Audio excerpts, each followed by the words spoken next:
The upcoming 15th BRICS Summit starting in Johannesburg on Tuesday will be crucial for several reasons, and certainly one of the most predominant will be the focus on membership expansion of the grouping. Chinese President Xi Jinping is en route to South Africa to attend the three-day summit. Reports suggest high on Xi's agenda at the meeting will be China's push for the bloc's emerging markets to become a full-scale rival to the G7. This as the country continues to have strained ties with the US over its military aggression in the Indo-Pacific region. There's also a visible focus on Xi looking to make China's presence felt in South Africa and at the BRICS Summit overall. A film on Xi Jinping and also a newspaper article signed by him are making a mark. The article has been welcomed by media professionals, excuse me for that. The other thing, or the other issue on the agenda for Beijing is the expansion of the group. Report suggests China will push for the bloc's biggest expansion in over a decade. Now, within the bloc, there is a divide on the expansion. The host nation's president, Cyril Ramaphosa, has openly supported China's stance on expanding BRICS membership. The South African president has invited more than 60 leaders from the developing world to the much-anticipated summit. The heads of state, along with key members of the bloc, are slated to debate adding new members to the alliance, although reports have said India may be cautious of adding new members to the group. But why is New Delhi reluctant on the expansion?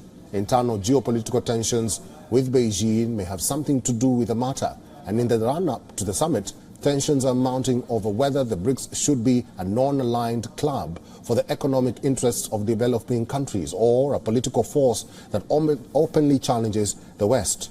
Moreover, China's lack of support for India's permanent membership at the United Nations Security Council could also be factors in India's hesitation. As more countries look to become members of the BRICS alliance, there is looming fear that existing members might lose a significant voice in the bloc. As for the expansion, around 20 countries have formally applied to join the bloc. The most interested nations among them are Argentina, United Arab Emirates, Saudi Arabia, Indonesia, Iran, Ethiopia, and Venezuela. Currently, BRICS represents 40% of the world's population, 24% of the global economy, and 16% of the world's trade.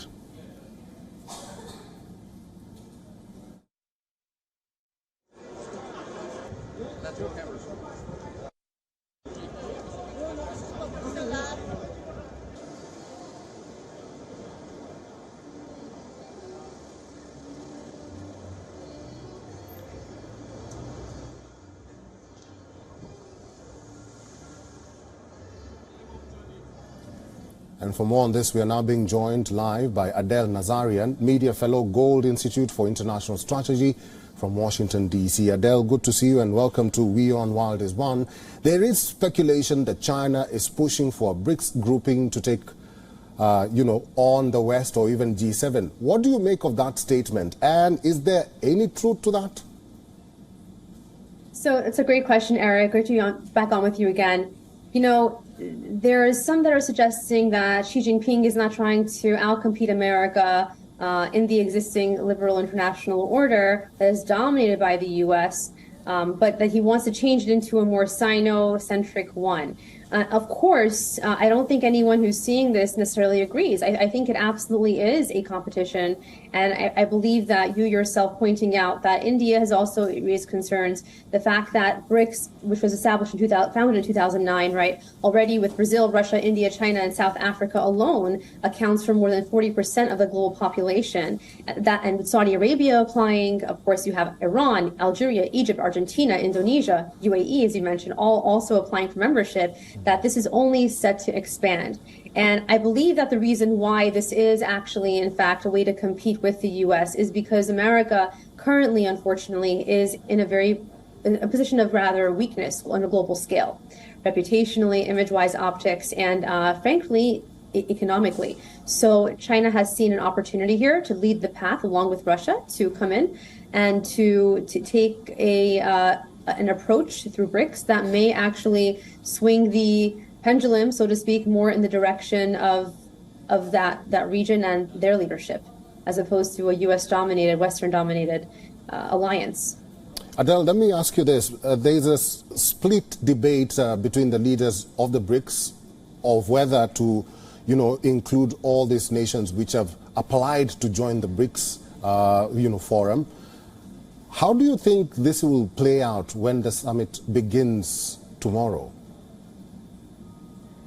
So I think expansion is obviously key to enhancing BRICS, mechanisms and vitality. So you may see that, of course, there are countries that are going to apply because they want to see. At the end of the day, it's about business, enhancing their bottom line. And of course, this is going to stand to help enhance the bottom line. This is any new rising economic opportunity.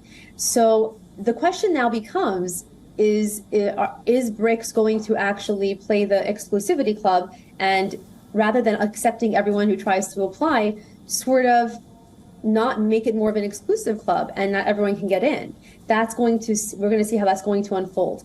But frankly, I have to say, I think the only solution to solving this economic kind of issue, the looming economic issues that have been, as old as history of humankind, is frankly Bitcoin and digital assets in that form. It solves all these issues. So that's a whole different topic altogether, but it would definitely solve all this. All right, I've been talking to Media Fellow, Gold Institute for International Strategy, live from Washington, D.C., Adele Nazarian. As always, thank you very much for your insights and for talking to WION World is One today. Thank you so much. WION is now available in your country. Download the app now and get all the news on the move.